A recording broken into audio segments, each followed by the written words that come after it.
Dito naman yung taas. Nakakabitan din ito. Parehas lang. Ito yung kanya CR. Dito yung kanyang manhole. At ito din yung kanyang mga ayan, ito din yung laboratory niya, yung bahay. Tapos ito, nakabitan ang pinto. Saka ito, isa nito. Kaya ito kami ito yung pinto.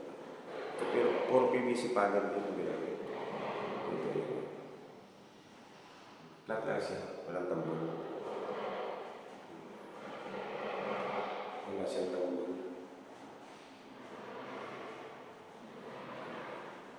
Dito naman sa loob, building. Wala rin siyang tambol. Tapos dito, siyempre nagkaroon ng tungan.